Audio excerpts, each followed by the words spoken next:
places.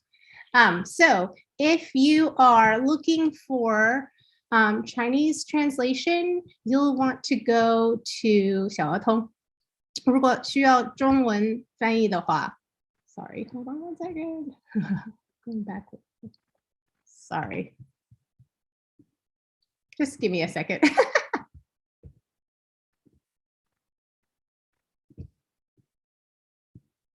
I'm going to try this one more time, friends.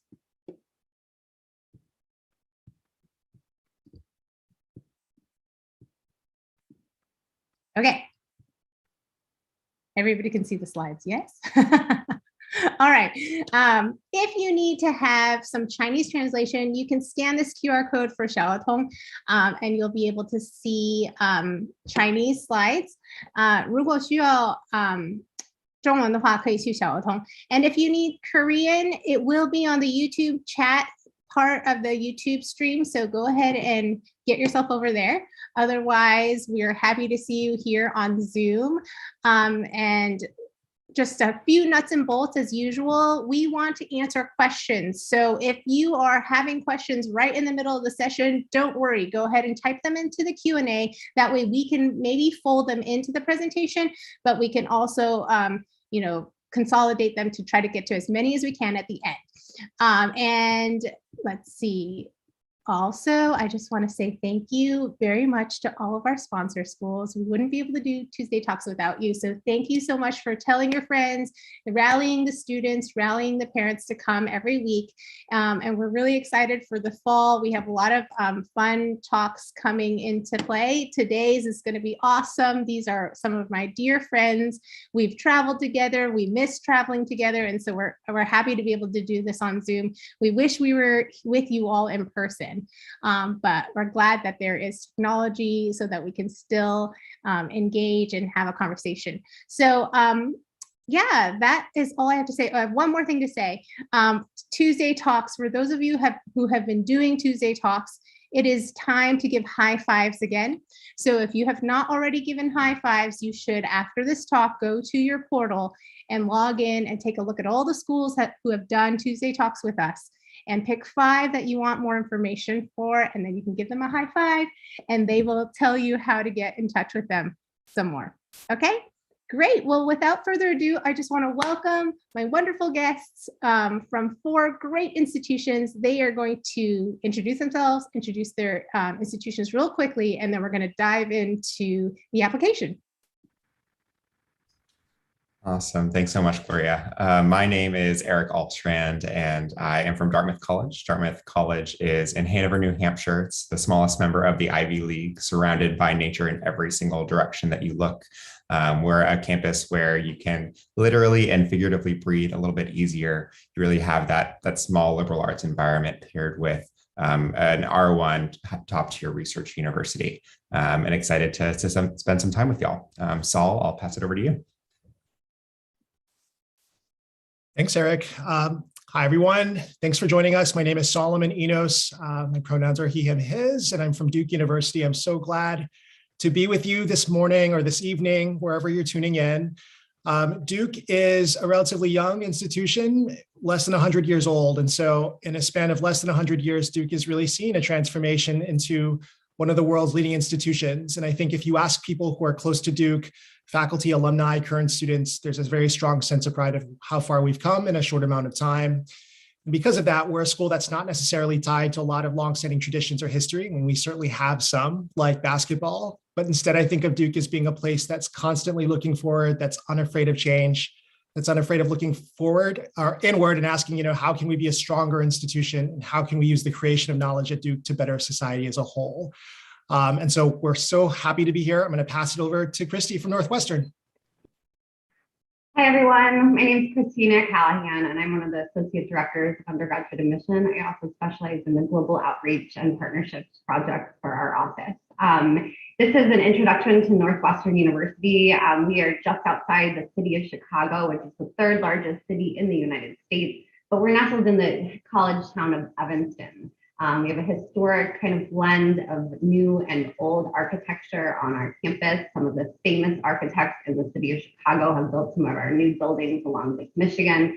Lake Michigan is our entire eastern border. So I like to say it kind of provides a little bit of a respite for you in between classes. And if you're a runner, you can run up and down the city, you can bike. It's quite beautiful. So I like to say that our campus has the trifecta of college locations, an international city like Chicago, 2 major airports, that are international, a college town, as well as that enclosed campus feel. We have 6 colleges and schools at Northwestern that really span a pretty wide array of opportunities. And using the quarter system, it's really boundless. There's no barriers between the 6 colleges and schools. So you can kind of combine your thinking in any way you want. So about 80% of our students do at least 2 concentrations, either major, minor, or certificate. We also have an ecosystem of entrepreneurship and business that's fueled by the city of Chicago. A lot of creativity and collaboration on campus through our theater program, our radio, television, and film, our Bean School of Music, all kinds of practical ways that we celebrate the arts as well. So that's a little snippet about Northwestern. We have a ton of purple pride as well. We're in the Big Ten, which is a national conference, and we're the only private school that represents that. So in the Big Ten. So that's a little bit about Northwestern and a snapshot, and I'll toss it over to Julie. Thank you. Hello, everyone. My name is Julie Chapman. I'm an admissions representative from Vanderbilt University. Very happy to be here with you this morning, or this afternoon, or this evening, wherever you are in the world. An introduction to Vanderbilt. We are a mid-sized private research university located in the beautiful city of Nashville, Tennessee. Our students come to campus ready to engage both academically and socially. We have 4 undergraduate schools, the College of Arts and Science, the Blair School of Music, the School of Engineering, and Peabody College of Education and Human Development.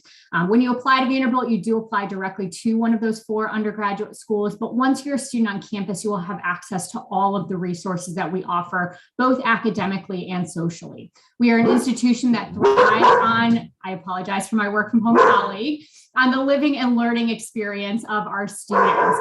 We are highly residential, meaning that students live on campus all 4 years, allowing them to truly establish a balance between their academics and their social life. Again, I mentioned that we are located in Nashville, Tennessee. Our campus sits just about 1.5 miles, 3 kilometers or so from the downtown city center, allowing really easy access to all of the resources that a city like Nashville has to offer. With that, I'm going to wrap up and actually ask for the next slide, Gloria. So we gave you really brief introductions to all of our institutions. There is plenty more information if you want to dig deeper into the individual institutions on our website. If there is a silver lining about a global pandemic, it's the fact that there are more opportunities to engage virtually with colleges and universities. These 4 here today, as well as all of the other institutions represented in the US and many worldwide. We're providing way more opportunities for international students who aren't able to visit our campuses to join us virtually and learn more about the offerings that we have, again, both academically and socially.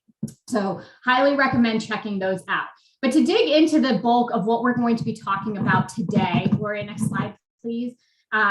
We are here to talk a little bit about the holistic admissions process and allow you some insight into how we actually review applications. Many of you have likely heard about holistic admissions, and so we're only going to give you a really brief snapshot of what that means so that we can actually take you through examples of an application and how we look at things, how we review things, taking it a step beyond just this holistic review process. At its essence, holistic review means that when we review applications, we're looking at you as a whole student. We want to see that you're going to be academically prepared to handle the rigor of the curriculum that's available on our campuses. That we'll see through your academic record, your standardized tests, and your English proficiency. But that's just a starting point that allows us to understand that you're going to be successful academically in our classes, academically engaging in the discussions that are happening in the labs. All of that, we're going to see through that. But as you've heard from the 4 of us represented here today, we're looking well beyond that as well. We're establishing communities on our campuses that allow students to not only engage academically, but truly grow as people and engage in the communities as well. And so we need to see other things. We're going to hear from your recommenders, teachers that you've had in classes. We're going to see the activities that you've engaged in your community, whether that's at school or in your local community. We're going to get a sense of how you think and how you approach things through your essay. And then certainly the interview process. This is going to allow us to hear your voice in your application. There may be other things that are taken into consideration in the holistic review process, but understand this is truly just to allow us to get to know you. Oftentimes, one of the most frequent questions that we get is, what do you need to see? What do I have to do from my activities? Do I need to take tons of AP courses? Absolutely not. We just want to see what you are doing, what you individually as a student are passionate about. There's not any set list of things that we have to have in an application for us to admit you. We just want to get a sense of who you are holistically so we can understand where you might fit and how you might fit within the communities that we foster on our campus. And so all of these things that you see listed here on the screen are taken into consideration as we're making our admissions decision. So with that, we're going to actually dig into the application. So I'm going to turn it over to Saul, who's going to start that process for you. Thanks, Julie, for that really good kind of basic foundation in terms of what we're looking for in terms of a holistic admissions process. And so we are actually going to walk through an application now. I will tell you, Gloria, if you can go to the next slide, you'll see a big preview like across the pages here. And that's just to say that this is not an actual application. We want to protect the identities of those who apply. And so this is actually a mock case that we use. I want to say special thanks to Horace Mann School in New York City for allowing us to use this case. And so we're going to actually look at Audrey Cayuga as kind of an example of how we review applications. Now, all of us here, I think, well, if you ask us, where do you start when you review an application? I think we all have our own ways of starting. I think one of us, starts at the supplements. Another maybe starts at the transcript. I like to start at the personal information page, the profile page, as you can see here. So there's really no right or wrong way in terms of admission officers looking and starting. And so we're going to start where I usually start, which is here. So in the personal information profile, we're really looking to kind of establish a baseline of like who you are and what you're about. Again, a holistic admissions process allows us to see you all around, like not just based on one thing, but on multiple things. And so we're looking to kind of establish your personal context here. So we can see that Audrey is, she identifies as female and she's from New York. Demographically, she identifies as Filipino. And her first language spoken at home is Tagalog as well as English. So right away, we're already learning a little bit more about Audrey here. She's also a US citizen. And I think that's one thing that, when we review international applications for admission, citizen status does make a difference. Not only do we want to bring a diverse community of students to our institutions, but the other thing that comes into play here for all institutions that are represented today is that we are need aware for students who are international, who are non-US citizens. And so that's all to say that, when we review your application, if you are applying for financial aid, you are going to be in a need aware category, meaning that we will look at not only your ability to pay for an educational experience at our institutions, but all of the other parts of the application as well. So we'll look at your ability to pay plus everything else that you've included in your application. So, I usually get the question, is it a more challenging process to be admitted if you are seeking financial aid and you are a non-US citizen? If you're applying to a school that is need aware, then the answer is yes, only because we have a finite amount of financial aid available to you to offer to our international students. And so that's something worth considering. Now, Audrey is a US citizen. For US citizens, we are need blind in our application process, meaning that we won't look at your ability to pay for an education at our institutions. Moving on, we'll look at family household information. So you will report parent one, parent two.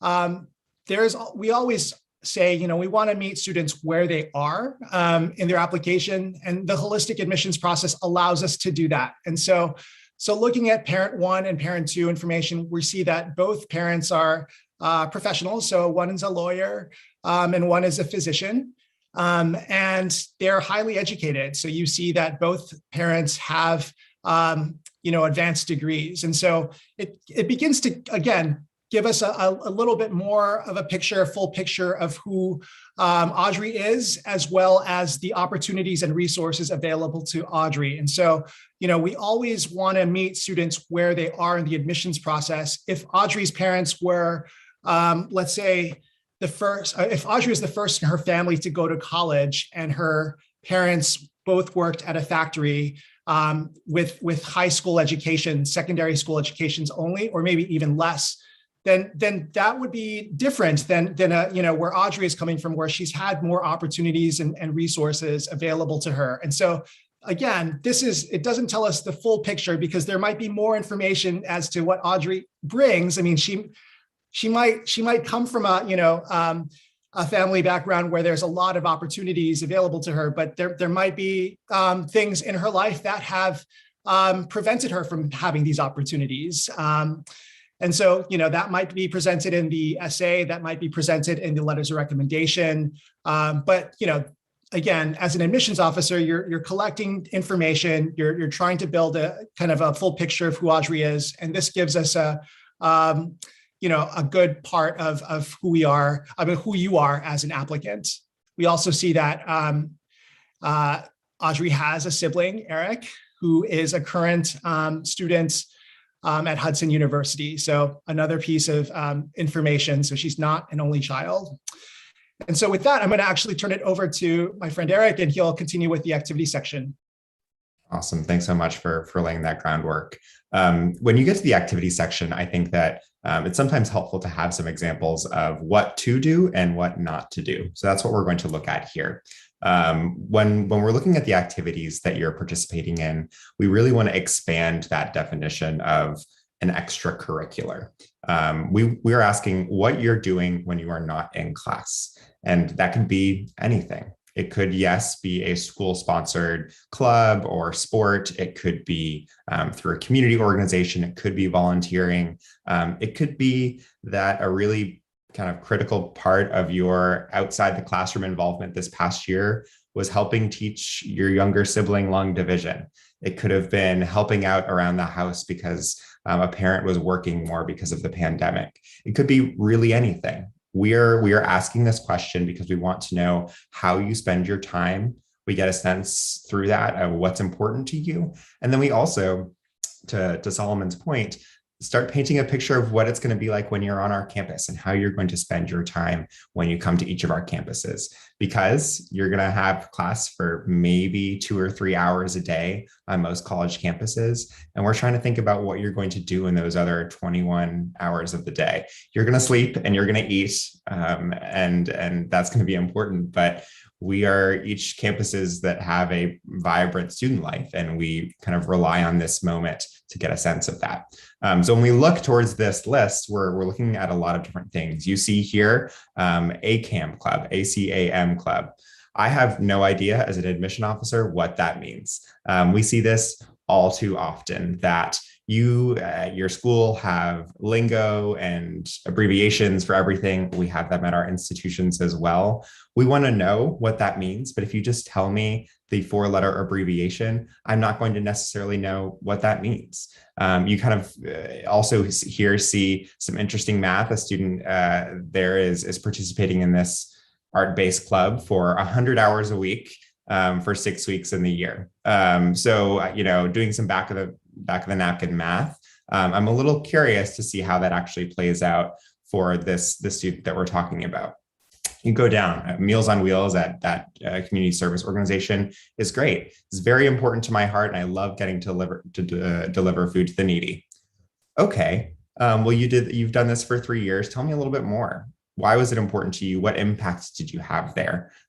You look down there at the bottom, a busboy. That's a part-time job that is very, it seems here, important. You're bearing that all the way at the end. You're participating in that 25 hours a week. That is a lot of work. And you're saying, I clean tables. That is, yes, what a busboy does, but tell me a little bit more. What are you doing with that money? Why did you choose to take this job? To Solomon's earlier point, the student might not necessarily need a part-time job, but is choosing to do that for any number of reasons. So on this next slide, we're going to kind of look at a better way to go about this.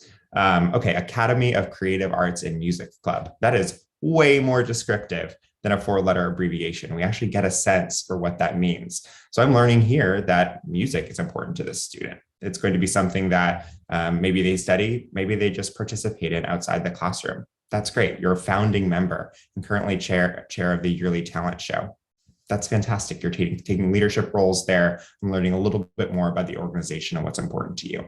Meals on Wheels. Again, earlier on, we just had, I love doing this. It means a lot to me. That is fantastic. We love that students are committed to service, but I'm seeing here 6,500 meals in that time and raising $15,000 for the cause. As part of that organization, raising the membership from 4 to 44 members. That's excellent. That means that you're helping involve other students. And again, you're going to do that when you get to our campus. Talking about that part-time job, working at a local restaurant to save money for college, working year-round, cleaning tables and interacting with customers. Those are going to be soft skills that you're bringing to our campuses, able to talk to people from all walks of life, because you've done that for 4 years as a busboy. And you're also seeing here that these are written out full sentences that have some meaning behind them. We are looking at the writing, yes, in the main college application, where you're writing those essays, you're writing those short responses that we're going to talk a little bit more about soon. We're also looking here. And I know that it's short, and I know that it's only, a few hundred characters, but we're also looking here to get a sense of your writing skills as well. So keeping that in mind can be helpful and ensure that you're conveying, again, not just a list of things. This is a quality over quantity moment. We care much more about you participating in a few things that you care about rather than just padding your resume. But it also can be a way to convey things that are important to you and what you're going to do on our campuses. And I'm going to turn it back to Solomon as we move through the rest of the application to some of my favorite parts.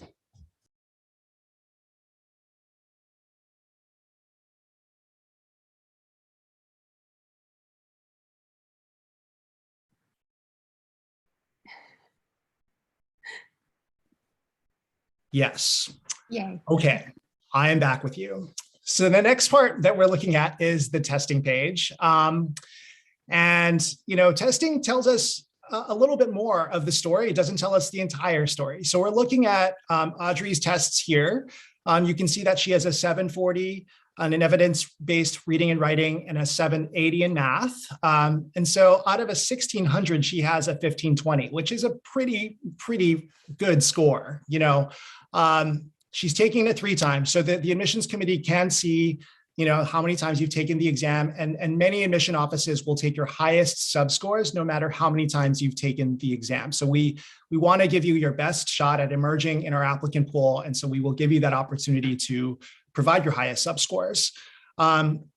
Subject test scores are being phased out, but we can see in this application that math 2, she has a 760, a chemistry score of 780. So again, those are very strong scores.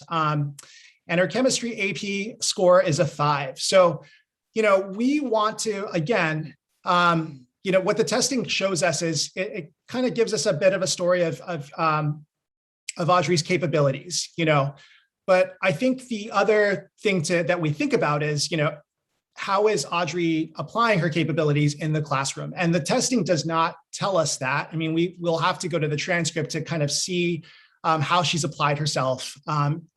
But it does give us a story that I think she is capable. The other thing I think to really mention here in testing is, you can see that Audrey has one AP score and she has 2 subject test scores. So she's not presenting 20 AP scores, and the point that I want to make here is that you don't need to take 20 AP exams or 10 AP exams and show us those exam results to look competitive in our applicant pools. I think that's really important for us to know. I mean, we want to know how capable you are, but giving us a string of your AP exam scores is only going to give us a sense of a little sense of that. I mean, we want to know more based on the application, other parts of your application that you'll present. Okay. And so testing is never the reason why the sole reason why we admit a student. I mean, again, it tells us just a part of the story.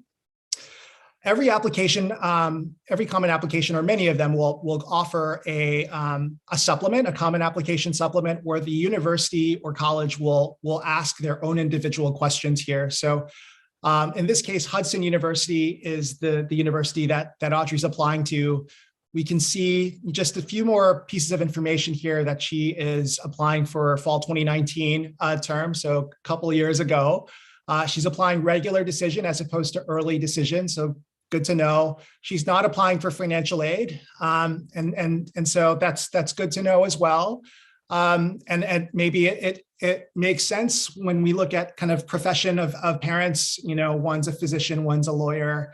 So it makes sense then that she would not be applying for financial aid. The other thing that we didn't talk about, but in the first page of the application, she did not apply for a fee waiver. So that also kind of comes together as well. So, what we're trying to do is we're trying to connect the dots when we're reviewing your application for admission and looking to make sure that everything kind of lines up and looks like the picture is coming together in a very comprehensive way. The other thing, she lists the academic programs as biology and chemistry. So that's also good information to know. At all of our institutions here, you don't have to, you're not applying to a specific major or minor, you're applying to maybe a particular school. And so you have until the end of your sophomore year at Duke. And I think for all of our institutions to kind of declare your major. And so, while this information is, again, gives us more opportunity to know Audrey, we're not admitting Audrey to a specific biology program or a specific chemistry program. But this gives us information, like if we look at the academic program, biology and chemistry, that she's interested in, and we compare it to her subject tests, I mean, we're looking for evidence of Audrey's success, and we can see, that she's presenting a 780 in subject tests, that she's presenting a 5 on her chemistry exam. So again, looking for evidence that she will succeed at our institutions. So that's really good to see as well. And so I'm going to turn it right back over to, no, actually, we're going to go on to the transcript next. And so remember, I was saying, the testing gives us just part of the story. Is Audrey applying her capabilities in the classroom? And now we can see here that whether or not she is. And so the transcript really gives us a lot of great information here. And before I get to the transcript, let's look to the right of the transcript here. So every school often provides what's called a high school profile to admission offices so that they can better understand the grading system, the limits that students have. And so in this case, you can see here, and it's very small, I'm sorry, but you can see here that students are limited to 5 majors per year, so major subjects. And also students are permitted to enroll in a maximum of 4 AP classes starting junior year. So there's a limitation to the amount of AP classes that students may take beginning junior year. They can't take any advanced placement courses in the first and the second year of school, only in the third and the fourth year of school. So that, as an admissions officer, that's really good context to know. So we're looking for high school context here, and it's limited to 5 majors. So looking back at Audrey's transcript, you can see that she is taking 5 majors, subject areas from 9 to 12. And you can also see in grade 11 that she's taking one AP course out of a maximum 4 that she can take. And then in grade 12, she's taking 2 AP courses out of the maximum 4 that she can take. You can also see that there are 18 AP classes that are offered at her school. So that also is good information to know. But then again, the maximum number of AP courses that she would be able to take is 8 out of the 18. So, every high school presents in a different way. And we want to, again, meet you where you are and kind of compare kind of the things, your accomplishments to what's available to you. What are the opportunities and resources available to you? And are you taking advantage of those opportunities and resources? And in some ways, Audrey is. She's challenging herself by taking 3 AP courses overall. You can also see here grade trends. So grade trends are important to us. We want to see that, it's better to have an upward grade trend rather than the opposite, right? And Audrey, if you look at her grades, they climb over time, right? 9th grade, she has more B's than A's. And in 10th grade, she has more A's than B's. And over time, 11th and 12th grade, she goes to all A's. So that's a really positive thing to see in Audrey's transcript.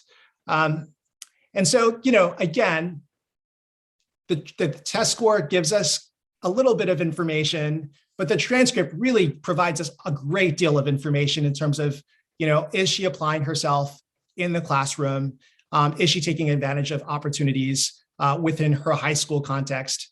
She's taking the advanced placement curriculum because that's what's offered at her high school. But, so we're not looking at her within the context of the International Baccalaureate curriculum or within the A-level curriculum or within her like a national curriculum. Again, we're going to try to meet Audrey where she is and base our assessment on the opportunities that are available to her, which is the advanced placement curriculum.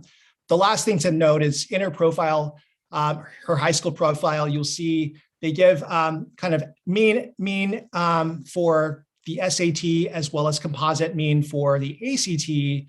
And so that just provides us more information of, comparing Audrey's testing to kind of the mean at her school, and her testing compared to most people in her class is higher than is higher. So that's just some more good information, contextual information to know. And so with that, I'm going to turn it over, I think, to Christy, and she's going to talk a little bit about the supplement. I'm muted there. I think I'm there with you. Okay, the supplement.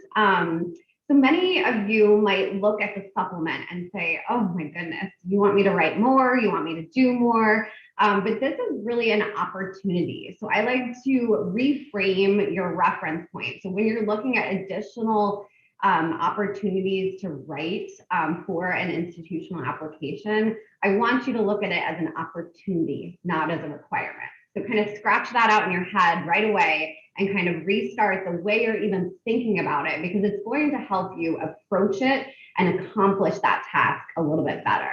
So you can flip to the next slide. So it is a joke that you want me to write more, but yes, we do want you to write more because most of us are asking for the supplement because we want to know, why are you interested in our institution, right? And more importantly, why is our institution qualified to be your destination, your home, your learning environment? Or I like to say, why do you want to spend 4 years of your life at our institution, right? And so we want to make sure that your goals align with what we have to offer you, that we have things that you've identified as unique and special.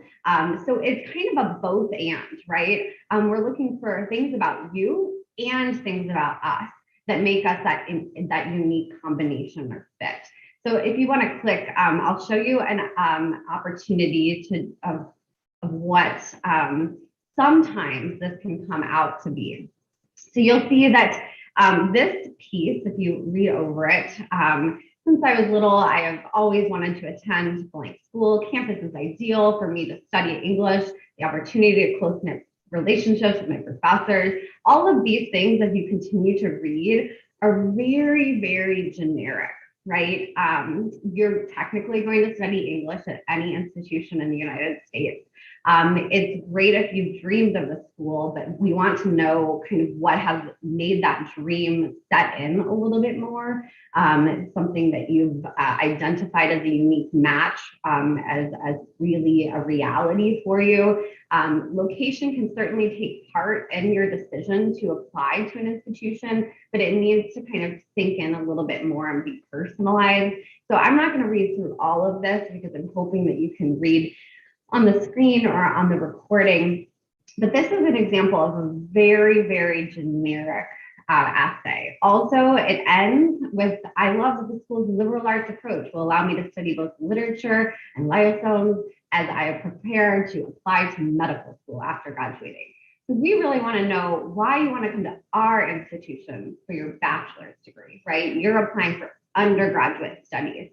So it's great that you have a goal beyond that, but we really want you to focus on the undergraduate experience at our institutions and that you've identified what you would like to do in that kind of foundational part of your education in those 4 years for your bachelor's studies.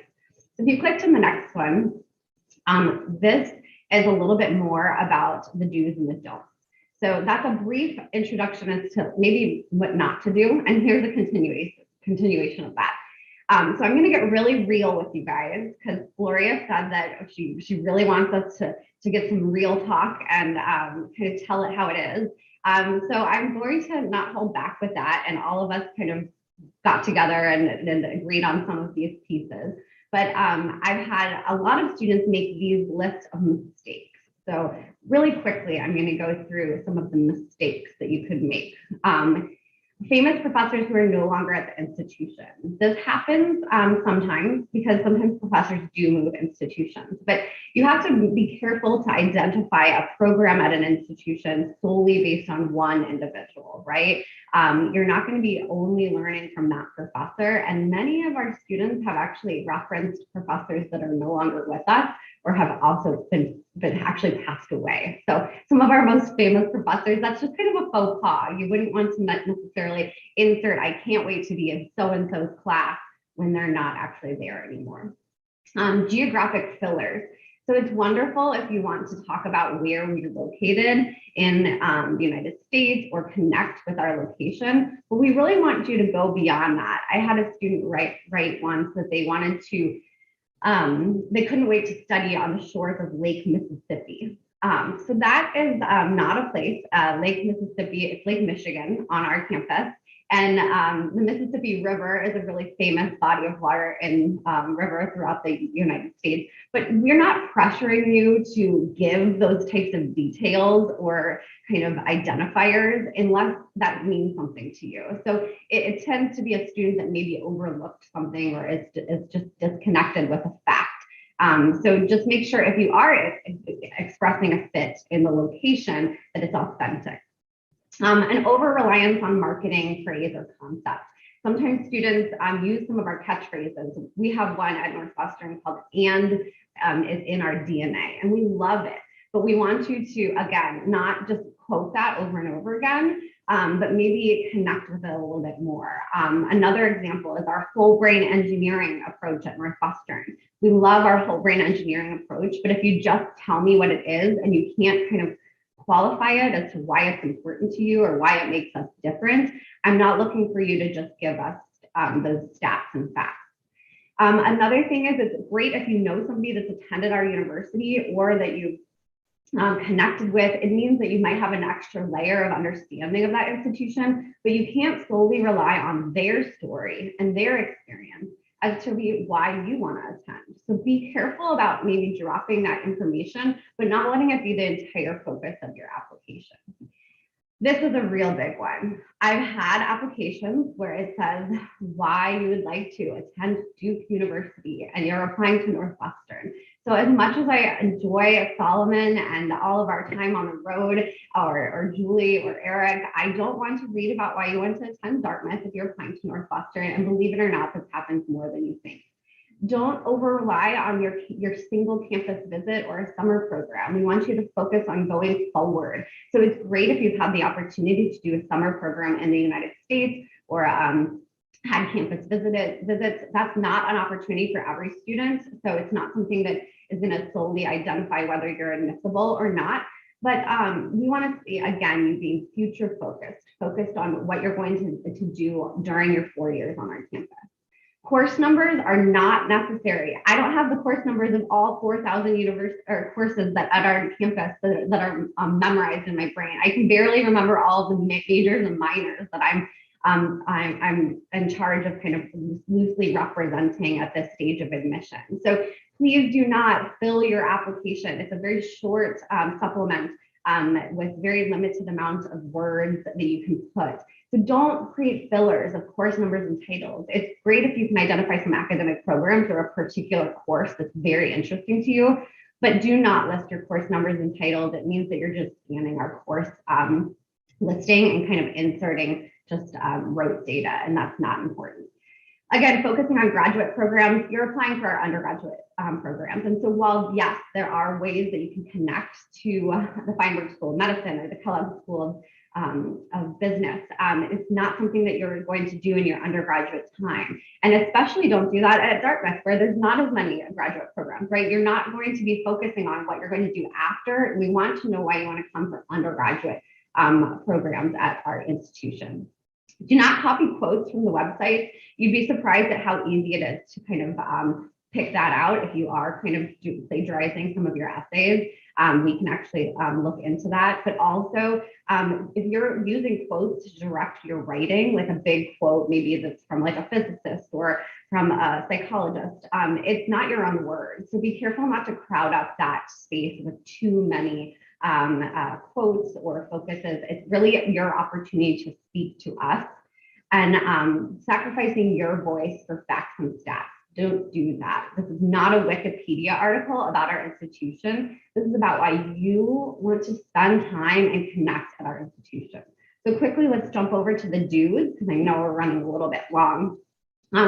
We want you to connect with what about you connect with that location, program, traditions, features. So make sure you contextualize it. Don't just list. Make sure you're adding substance to each of those things you're listing. Some of these I've already touched upon. And so the things that I think can help you is make sure that you're writing a supplemental essay for each institution. Do not try to fit a square peg in a square hole instead of a round hole, as Eric said in one of his presentations. It's just, you really want to be able to teach us something new about yourself. You want to go beyond academics, because at any of our institutions, that's what undergraduate education is about in the United States. It's about not just being in the classroom, but being on our campuses, being part of our communities. So make sure you're touching upon that.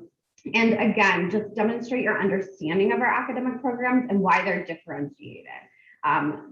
These are just kind of guidelines. You can come back to these. We can answer questions about these, but I want to flip it over so we have enough time for questions. And again, this is the part that you have the most control over, because your tests are done, your academics are done.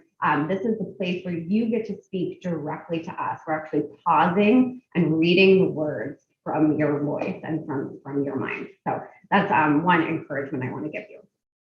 And now we'll toss it back over to Eric. Yeah, and we're going to do a little exercise now. So hopefully everyone is tuned in and ready to roll. And I'm going to call upon my co-presenters to help me out here. And this is going to be a way to kind of show the interplay of all these different elements and how they factor in together. When we talk about holistic admissions, we're talking about all of these pieces coming together and impacting how we think about a student fulfilling different roles on our campuses. This isn't oversimplification. This is not exactly how the process works. We never would put up 3 applications against each other for one spot.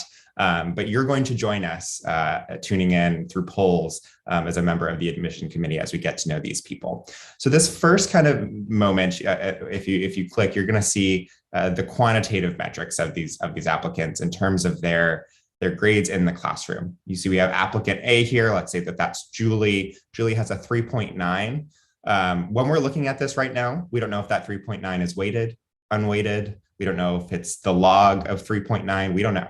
But that's what we have. We have a rank. It turns out that Julie's school, applicant A's school, provides a rank, and 7 out of 659 not too shabby. Applicant B, let's say that that's Solomon. You have applicant B who has a 3.8. Again, we don't know if that's weighted or not. We don't have a rank, I would say, and feel free to chime in here as well. The vast majority of students who submit their applications to our schools do not have a rank that they send to us. Most institutions are no longer doing that. Then you have Christy, aptly applicant C, a 98, presumably that's out of 100, ranked number 1 in her class of 405. So in the next click, you're going to get a little bit more of those quantitative pieces.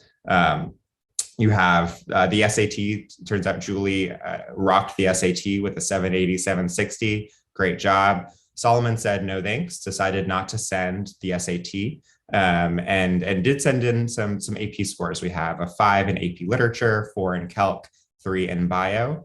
And then Christy sent in her SAT scores, a 680, 690, and she has IB predicted scores. Turns out she's in an international baccalaureate program of 42, which is out of 45.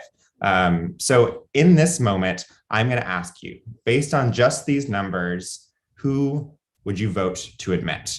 These are the numbers that you have. This is all that you're looking at. Just these quantitative metrics. What do you think? Who do you think should be admitted to our institution? We have lots of people coming in. It's very exciting to see these. It's kind of like the Olympics. You're seeing everyone kind of swimming towards the end of the lane. We are in a dead heat right now, which is really fun to see. So look at just these numbers and say, okay, what do we want to do here? Who do we want to admit? So I'll give everyone a couple more seconds to vote. Someone has pulled ahead, and it's really a riveting moment. I feel like you can feel the crowd cheering. So I'm going to go ahead and end this poll and show y'all. It looks like applicant C, Christy, you are in a good position. But as we just discussed, there's a lot more that goes into the application than just the quantitative metrics. One thing that we touched on briefly was teacher recommendations. So this next part, you're going to get a brief excerpt, and I'm going to ask each of our applicants to read their teacher recommendation. Julie, if you wouldn't mind reading your teacher recommendation. Sure. My teacher describes me as an academic workhorse, always the first one done, and I trust A's answers more than the answer key. Although at times it seems like everyone is a competition to A, that's probably due to the school, not to me, the applicant. Interesting. All right, applicant B, Saul, do you want to read your teacher rec? Sure. I've been an English teacher for 25 years, and B is one of the kindest, most thoughtful students I've ever encountered. Genuinely, when B speaks, the room lights up and everyone, myself included, listens. Very tender. We love that. Christy. There are students whose names and talents precede them, yet seeing C on your class roster is like having the first draft pick. As you know, everyone will learn more because the C is curiosity and quest for knowledge. Wow. All right. So we had a tight race between A and C last time. I wonder when you have these teacher recommendation letters, who do you think we should admit? You layer that on top of it. One nice thing about teacher recommendation letters is that they offer the story behind the grade. We will get your transcript, and we looked at one of those earlier. There are a lot of different ways to get to that grade, and one is not necessarily better than the other. Some styles of learning and maybe getting a good grade are going to be more conducive to different academic environments. Someone might be really independent, and maybe that's perfect for that school. Maybe someone is really into helping their peers out. You're going to learn that in a teacher recommendation letter, not necessarily in a GPA or in a rank or something like that. So it looks like we have a flip. Applicant A was a hot commodity going into this. Julie, you were doing really well. And now it seems as though things have taken a turn, which is a really shocking moment. So on this next piece, when we talk about the supplement, it is that tie to what you want to do at that institution. So again, I'm going to ask my colleagues to share a brief excerpt of their supplements. So I finished my school's curriculum in 11th grade and started the robotics and STEM club. I can't wait to be in a big city with limitless possibilities. Let's say, for the sake of argument, this is a supplemental essay for Dartmouth College, located in Hanover, New Hampshire, a town of 4,000 people. Go ahead, Saul. Applicant B, I've never be satisfied by the norm, and therefore I want an education where the world's greatest professors not only push me to engage deeply with the world's most pressing questions, but also know my name. That's very nice. That's very sweet. A little typo in there. Interesting. Interesting. Seems like someone was writing that supplemental essay very quick. Christy. Yeah, maybe last minute. Yeah. Thoreau spoke of simple living in the natural world. And although I can't go without my iPhone, I too come alive when surrounded by nature. This is the college I've always dreamed of attending. So sweet. Thank you for that. We love a Thoreau moment. So again, you layer on that kind of personal element, the student's own writing, and these pieces all taken together, you start to see a clearer picture of that student, not only of their academic abilities, but who they are, what's important to them, the things that they foresee themselves doing on our campuses. And all of these pieces are coming together. Remember, when you first looked at those quantitative metrics at the top, you thought, okay, well, Christy has a 98 GPA, that's great. You have someone who's the valedictorian, really impressive. But then you look at SAT scores that are maybe a little bit lower, lower than applicant A. Saul decided not to submit test scores. But again, these pieces are all coming together and painting the picture of what that student's going to look like. And things took a turn. Applicant B rose in our eyes. And applicant C kind of shifted and took a lot of the steam there, because you're hearing about Chrissy's quest for knowledge. You're hearing about getting her name on the class roster is such a gift to a teacher. And holistic admissions is about all these things coming together and painting that picture of who you are, so we can get a sense of who you're going to be as a whole student on our campuses. We want to leave lots of time for questions. So I'm going to turn things back to Gloria to lead us through that next portion.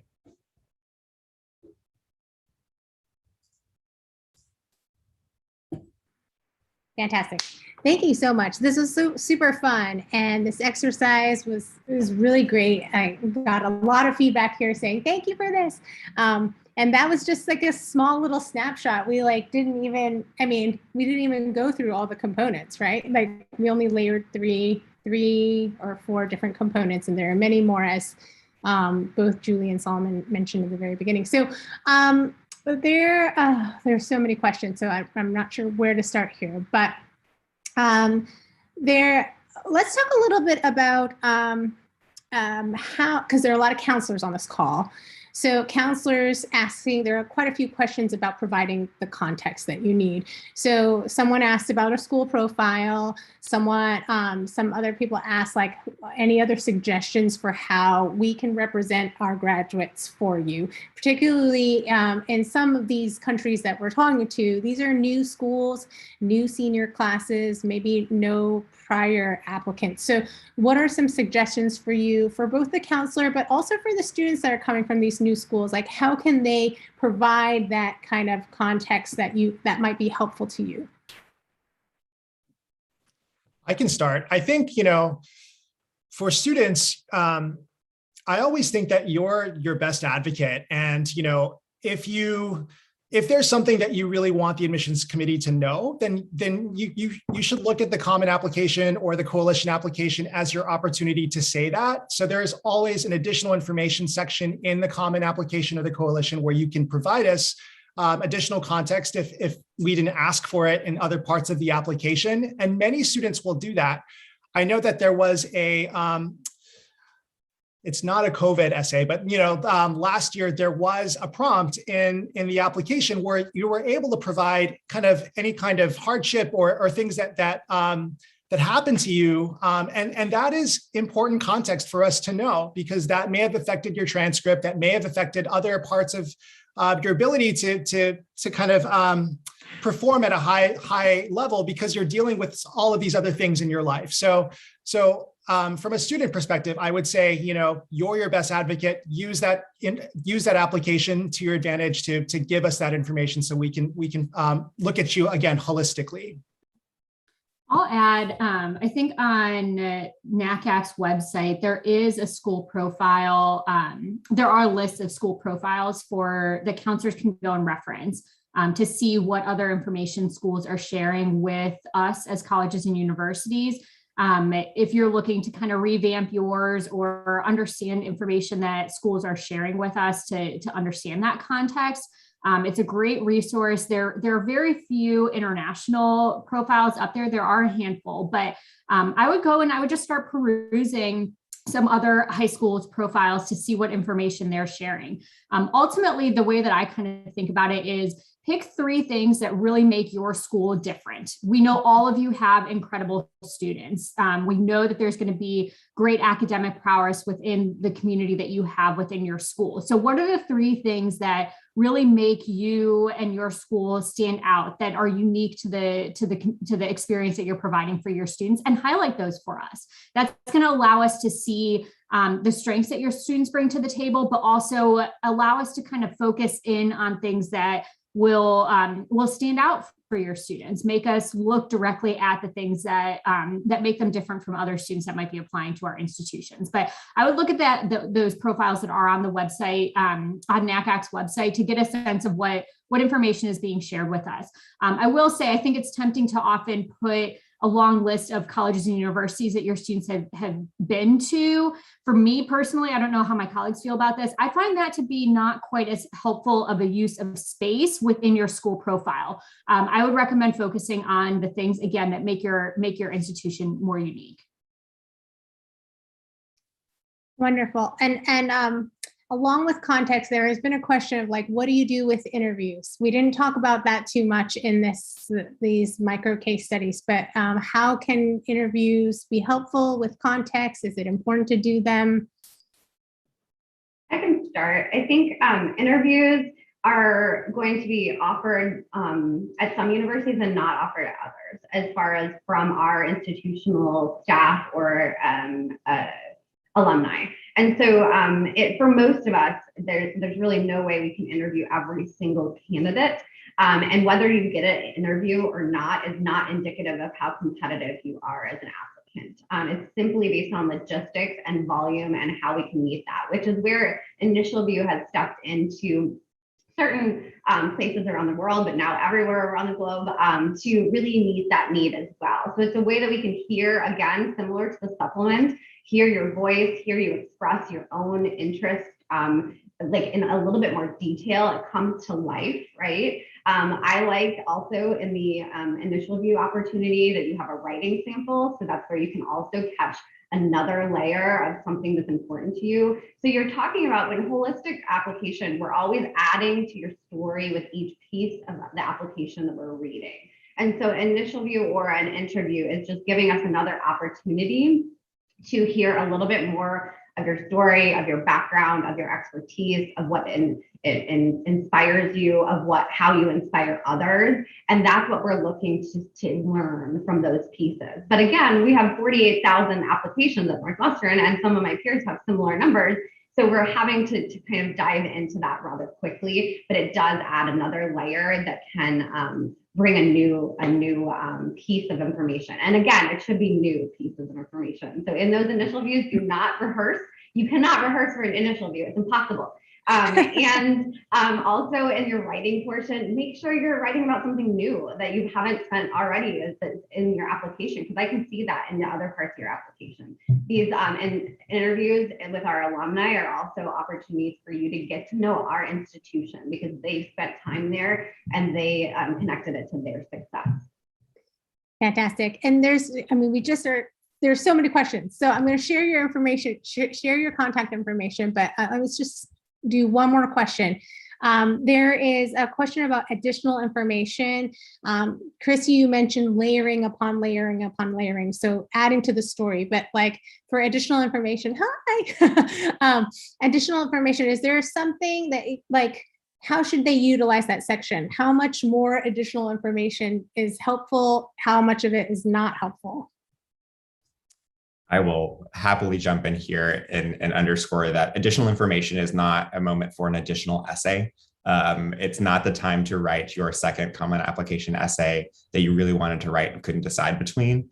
That is a space that can be really helpful. And we've had a few questions in the chat about different learning differences or circumstances surrounding your life that impacted your academic performance or your ability to do extracurriculars. That's what we want in the additional information section. The additional information section, in my opinion, should explain and contextualize pieces of your candidacy that might raise questions. It is not a place to dump your resume. It is not necessarily a place where you need to complain. It's a place where you explain. And I think that is something that we think about. If you write and put a second essay there, I'm going to be honest with y'all, I'm probably not going to read it. You got your essay shot. That's the one we're asking for, and we ask for those supplements. But if you do choose to do something that is boastful or maybe taking advantage of that space, and it shouldn't be, it kind of leaves a sour taste in my mouth, to be completely honest. Mm-hmm. We ask for the things we need to make a decision, and all of these pieces that we're talking about, the teacher recommendation letters, the essays, the transcripts, scores, if you send them, all those sorts of things. It's a pretty huge constellation of items that we're thinking about. And additional information is for an extenuating circumstance, not necessarily something that is common to everyone. Perfect. That's great. Thank you so much. It is the end of the time. And I just want to be respectful to our guests. If you have questions, specific questions about institutions, you should definitely go to these institutions' websites, and you should definitely reach out. You are always welcome to reach out to me as well. If for some reason you can't figure out where to go, and I will do my best to help you get to where you need to go. And don't forget to give those high fives, because when you give those high fives, institutions will give you more information and direct you exactly where you need to go to know this stuff. So thank you so much, everyone, for joining. We have really enjoyed this particular session, but all the Tuesday talks, come back next week. We're going to be talking about the UC system, which is a whole different ballgame. So thank you so much, everyone. Have a good night, afternoon, morning, wherever you are. Take care. Bye.